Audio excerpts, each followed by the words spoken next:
کیا چیز ہے کہ یعنی اعمال میں آپ کو اس بات کا دھیان رکھنا ہے ہر عمل کرنے سے پہلے کہ آپ کی نیت کیا ہے. آپ کو اپنے رب کو راضی کرنا ہے، آپ کو رسول کی اتباع کرنا ہے.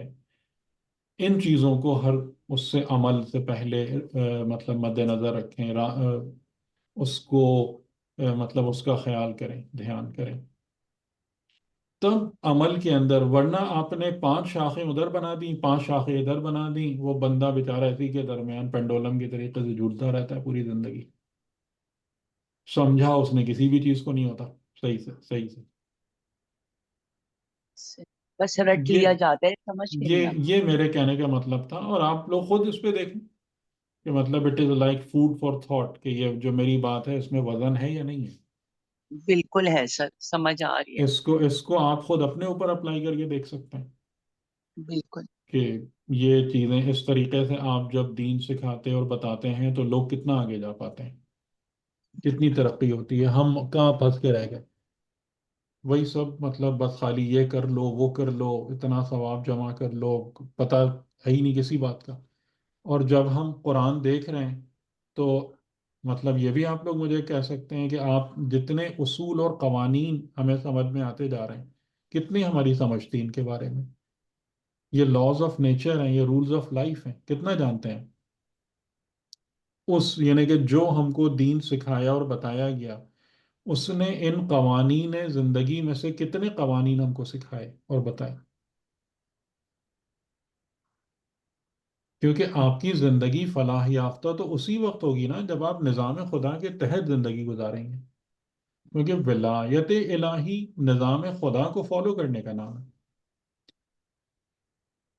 تو جب نظام ہی نہیں پتا، قوانین کا ہی کوئی خیر خبر نہیں ہے تو کس طریقے سے لوگ دینی زندگی بسر کریں گے؟ ایک سوال ہے ہی نہیں. بالکل سر. یہ شاید یہ اس لیے ہو کہ ہم لوگ عبادات کے اوپر بہت زیادہ فوکسڈ ہیں، اور جیسے بھی ہم پڑھ رہے ہیں حضرت مریم علیہ السلام کے واقعے میں بھی، ہوں تو وہ بھی ہمیں اس طرح سے ان کا ورژن آتا ہے کہ وہ ایک حجرے میں جا کر بے حد عبادت کرتی تھی، روزے رکھتی تھی، اور متقی پرہیزگار. تو ایک عبادت گزار بندی کا امیج ہمارے ذہن میں نہیں بہت نہیں ہوتا ہے. نہیں نہیں، یہ دیکھیں یہ امیج آپ خود بنا رہے ہیں. آیت ٹھیک. نے کوئی ایسی بات کی ہے؟ اب تک تو نہیں پائی. میں آپ لوگوں سے کیا فرمائش کر رہا ہوں کہ سب سے پہلا قرآن سے سیکھنے کا پہلا اسٹیپ کیا ہے؟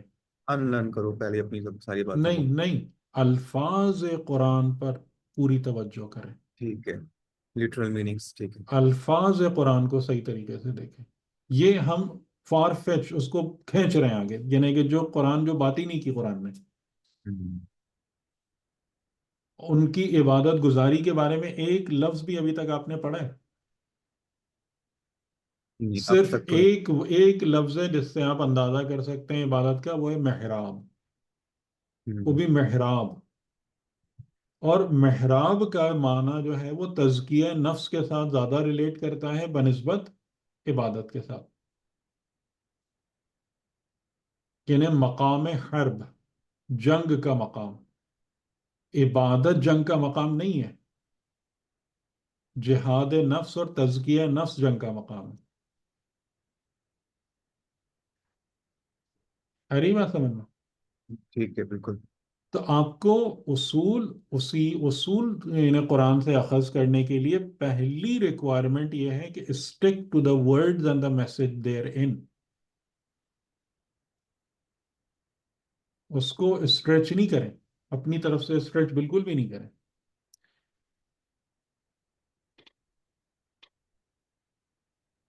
اور وہاں سے آپ کو جو راہیں ملتی ہیں پھر اس پر جائیں. وہاں سے جو شاخیں نکلتی ہیں نا، یعنی ان جملوں سے ان الفاظ سے جو آپ کو ڈائریکشنز ملتی ہیں پھر اس کو آپ فالو کریں. تب آپ قرآن کے پیغام کو سے صحیح معنوں میں استفادہ کر پائیں گے. جی. درست. سر یہ سسٹم کے حوالے سے سر آپ جس طرح کہہ رہے ہیں کہ یہ اصولی میں فروع دین سے نہیں ہونا چاہیے یہ سسٹم، تو لیکن سر اب جتنا بھی آپ جتنے بھی ہمارے مراجع دیکھ لیں اور جو ان کی توضیح دیکھ لیں، اس میں بھی اسی طرح ہی ہے، پہلے عقائد ہیں، پھر اس کے بعد ہوں پھر انہوں نے ہوں بیان کیا ہوا ہے، تو پورا سسٹم یہ تو آل ان آل سارے کا سسٹم ہی جو ہے نا وہ اس طرح کا ہی ہے، میں اس پر کیا کمنٹ کروں اس سے ہم لیکن کس طرح میں ہو اس پر سکتے ہیں؟ کمنٹ نہیں کر سکتا.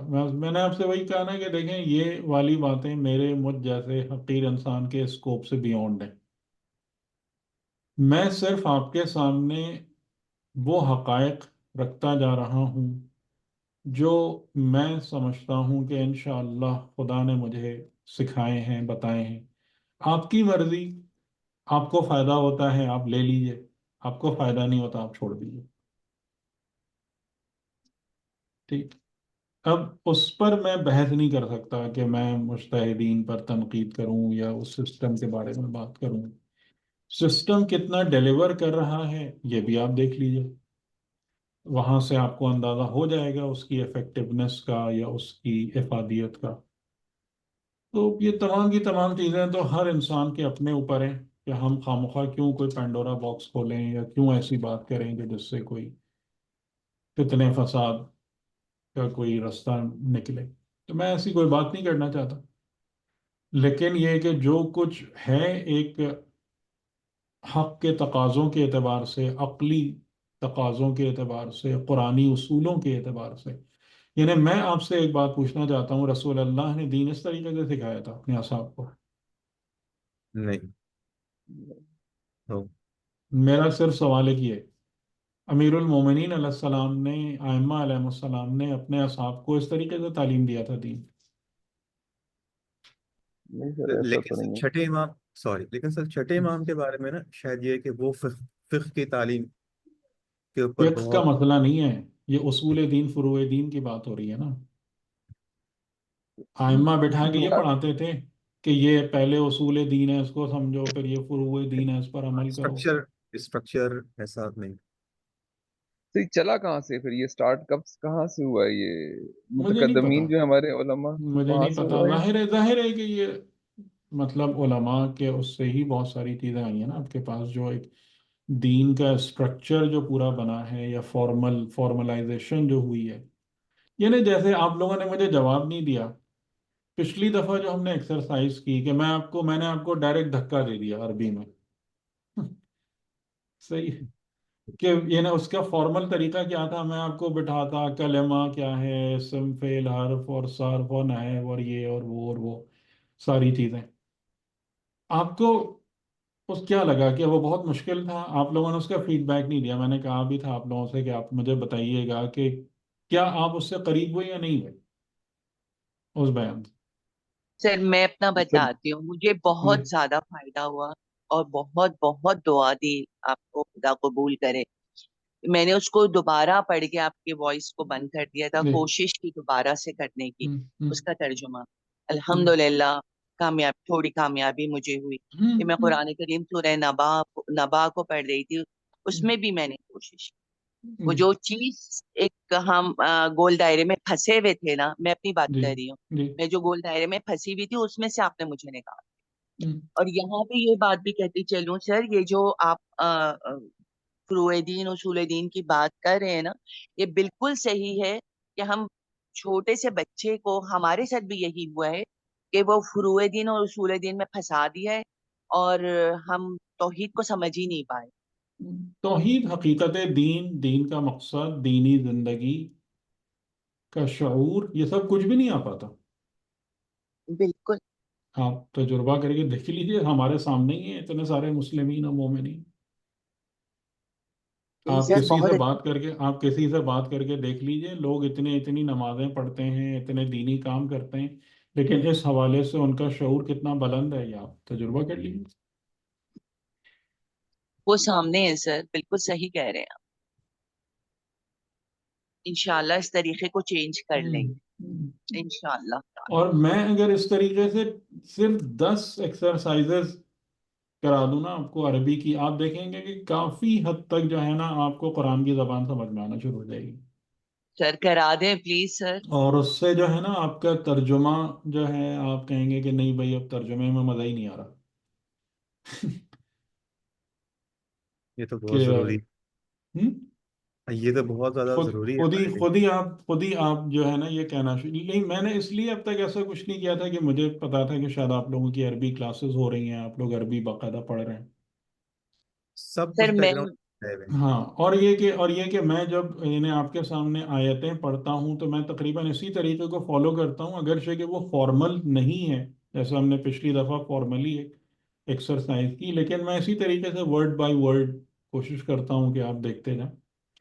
لیکن اگر ہم فارمل ایکسرسائزز کریں گے تو آپ دیکھیں گے کہ یہ چیزیں، تو اب مجھے نہیں پتا میں کیا کہہ سکتا ہوں ان ساری باتوں کو کہ کہاں سے شروع ہوا، کیوں اس کو اتنا فالو کیا جاتا ہے، کیوں ہوتا ہے.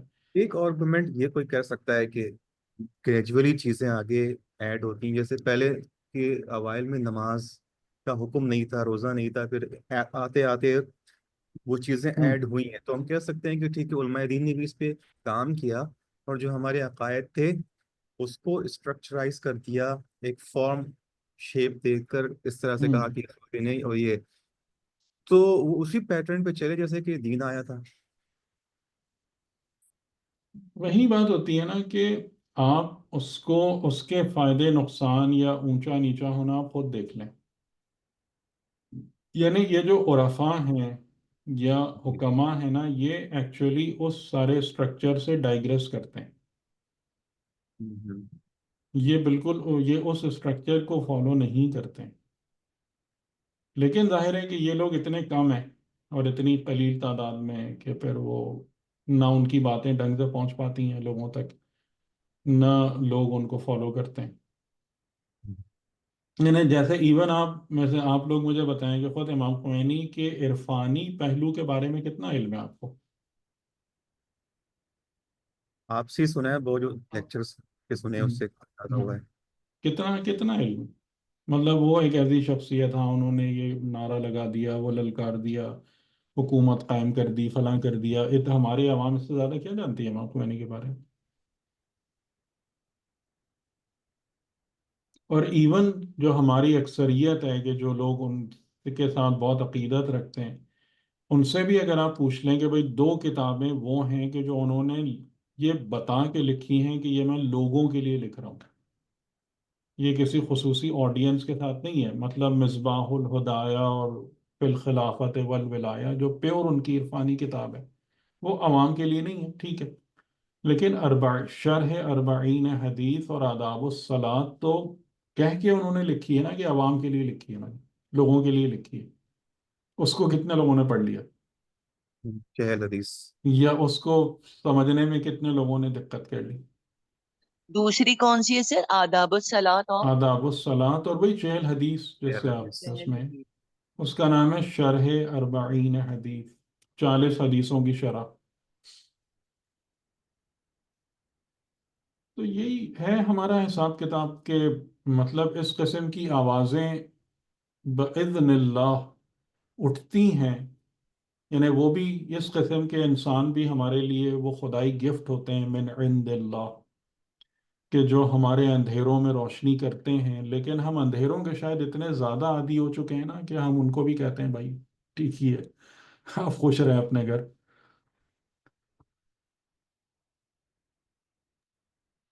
لیکن ایک چیز سمجھ آتی ہے، جو اب ہم دنیاوی تعلیم کی جو بھی بات کریں، جس طرح ہم جس سسٹم میں ہم اپنے بچوں کو بیچتے ہیں یا پڑھاتے ہیں، تو اس کی ہوں، بھی بہت زیادہ ناقدین ہے کہ اس سے بچے بالکل کیا پڑھ رہے بالکل ہیں، کیا بالکل تعلیم پا رہے بالکل بالکل، اس ہیں، میں لیکن کوئی وہ شک ہی سسٹم نہیں ہے. ایسا ہے کہ اس میں اس میں کوئی شک ہی نہیں ہے. اسی وجہ سے اب کافی لوگ ہوم اسکولنگ پہ آ رہے ہیں پوری دنیا میں. جی جی جی، ہوم اسکولنگ والے اب یہ کانسیپٹ نہیں ہے کہ ہوم اسکولنگ کی طرف جائیں جس میں زیادہ بچوں کی تربیت میں بہتر ہو آپ کو سکے۔ ایک بات بتاؤں، یعنی کسی اس سینس میں نہیں، صرف ویسے ہی ایک اپنے ذاتی تجربہ.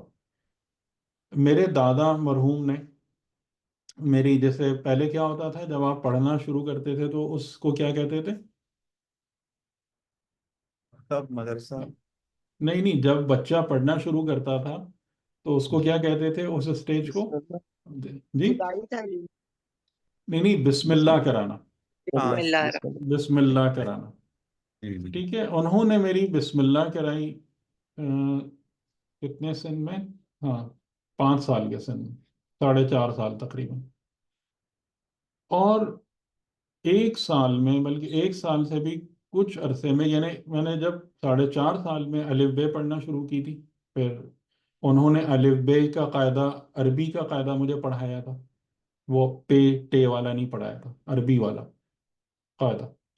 اس کے بعد انہوں نے مجھے ڈائریکٹ کس پر مجھے لے آئے، عام پارے پر لے آئے، اما پارا جو کہلاتا ہے، 30th پارا، وہ پڑھایا کہ وہ اس میں کہ بھئی بچے کی جو ابتدا ہے نا وہ ذکر خدا سے ہو، قرآن سے ہو۔ اور اس کے بعد انہوں نے مجھے 3 چیزیں سکھائیں، انگریزی، اردو اور ارتھمیٹک، میتھمیٹکس۔ اور کس سے کہ اسماعیل میرٹھی صاحب کی کتابیں تھیں، شاید ابھی بھی ملتی ہوں، اس سے اردو سکھائی، ریڈینٹ وے کے سٹیپ سے انگریزی سکھائی، اور چکرورتی ایک انڈین بک ہے بہت مشہور، اس سے میتھمیٹکس سکھائی۔ اور 1 سال کے عرصے میں اس قابل ہو گیا تھا، یعنی at the age of 6 years، کہ میں نے ٹیسٹ دے کر کلاس 5 میں میرا ڈائریکٹ ایڈمیشن ہوا تھا۔ ماشاء اللہ. صحیح بس۔ نہیں، میں اپنے اس کی بات نہیں کر رہا ہوں، میں آپ کو بتا رہا ہوں کہ یہ اچیویبل ہے، ہوں۔ میں آپ کو یہ بات بتا رہا ہوں کہ ودن 1 year جو ہے نا، کہ میں نے اسماعیل میرٹھی صاحب کی 5 کتابیں ختم کر لیں اردو کی، ریڈینٹ وے اسٹیپس کے 4-5 اسٹیپس پورے کر لیے، چکرورتی کی تقریباً 80-90 ایکسرسائزز کر لی۔ تو ہم جو ہے نا یہ کے جی وے جی 1-2 برباد کر رہے ہوتے ہیں بچوں کا وقت، بالکل برباد کر رہے ہوتے ہیں۔ اور اسی وجہ سے یعنی کہ جب ہم، کیونکہ ہمارے، یہ تو میرے بچپن کی بات ہے نا، جب میرے بچے ہوئے تو پھر یہ ظاہر ہے کہ اسکول ایک مافیا بن چکے ہیں نا، یہ جو اتنا زیادہ ہے یہ کیا ہے، یہ آپ کی جیب سے پیسے ایٹھنے کے ہی بہانے ہیں سارے۔ تو لیکن اسٹل میں نے بہت زور لگا کے نا، وہ چیز تو پاسبل نہیں تھی، لیکن میں نے اپنے کسی بچے کو بھی نا کلاس 2 وغیرہ سے نیچے میں ایڈمیشن نہیں کرایا، ابتدا گھر میں کرائی، اور اس کے بعد کلاس 2 وغیرہ سے، کہ بھائی یہ کے جی وے جی کا چکر تو انتہائی خرافات ہے۔ آپ بچے کو گھر میں تربیت دو، ماں باپ اس پر اپنا وقت صرف کریں، اور پھر اس کے بعد شروع کی یہ تعلیم بہت آرام سے آپ دے سکتے ہیں گھر میں، کہ وہ پڑھنا، تھوڑا بہت پڑھنا لکھنا سیکھ جائے، اردو عربی، اردو انگریزی، اور پھر آپ ہائر کلاسز میں داخل کریں۔ تو یہ تو ایک پورا شیطانی چرخہ ہے کہ جس میں جو ہے نا پھنسا کے رکھ دیا ہم لوگوں کو۔ لیکن وہی بات ہے کہ جہاں پر اصل جہاد کا موقع ہے وہ جہاد ہمیں سمجھ میں نہیں آتا، باقی لڑنا مرنا جو ہے وہ ہمیں جہاد کے نام پہ ہر وقت سمجھ میں آ رہا ہوتا ہے۔ سر اس چیز کو تو دیکھیں آپ نے خود ہی واضح کر دیا، گھر میں آپ کے ماشاءاللہ سے ایک بہترین استاد کی شکل میں ایک تحفہ خدا نے دیا ہوا، جی۔ اور آج بھی اگر کچھ ماں باپ ایسے ہیں تو وہ جو ہم، حدیث ہے نا پہلی، وہ ہم، ماں کی تربیت، ہم، تو وہ سر آج ہے نہیں نا، جس کی ہم۔ وجہ سے KG 1 میں ہاں، میں یہاں بہت پر دیکھیں، میں آپ کو ایک بات اور ایڈ کروں یہاں پر، عامر بھائی ماشاءاللہ ہمارے بڑے اچھے محقق ہیں، یہ مجھے بتائیں کہ آج کل جو ایک یہ ٹرینڈ چل نکلا ہے کہ جناب جن کی شادی ہوتی ہے لڑکیوں کو حق حاصل ہے کہ وہ ساس سسر کے ساتھ نہ رہیں، دیوروں کے ساتھ نہ رہیں، ڈے 1 سے الگ گھر کا مطالبہ کریں، اور فقہ ان کو اس بات کی پوری حمایت کر رہی ہے، اجازت، میں نے ایسا کوئی فتویٰ ابھی تک نہیں دیکھا ہے اس قسم کا ڈائریکٹلی۔ تو آپ مجھے یہ بتائیں کہ اگر آپ کا معاشرہ مذہبی اعتبار سے اس ڈگر پہ چل پڑے گا، آپ کیا کبھی اس قسم کا خاندان بنا پائیں گے کہ جو ہمارے پاس تھا، کہ جس میں آپ دیکھیں کہ میرے باپ اگر، میرے والد اگر زندگی کے مسائل سے اسٹرگل کر رہے ہیں تو میری تربیت کرنے کے لیے دادا و نانا موجود ہیں۔ صحیح، میں نے اپنے بیسک اخلاق کہاں سے سیکھے، میں نے اپنی تربیت کہاں سے لی، اپنے دادا اور نانا سے لی، میں نے اپنی تعلیم کہاں سے لی، انہوں نے مجھے پڑھایا، انہوں نے مجھے اس قابل بنایا کہ میں 1 سال میں دنیاوی تعلیم کے 5 درجات کو میں نے طے کر لیا 1 سال کے اندر۔ اس پر بھی غور کریں کہ یہ جو ہمارے معاشرے جو ان چیزوں سے، اور عامر بھائی آپ مجھے بتائیں کہ یہ سارا جو فقہ کے کنٹریبیوشنز آ رہے ہیں کیا کنٹریبیوٹ کر رہے ہیں ہماری سوسائٹی کو بنانے میں؟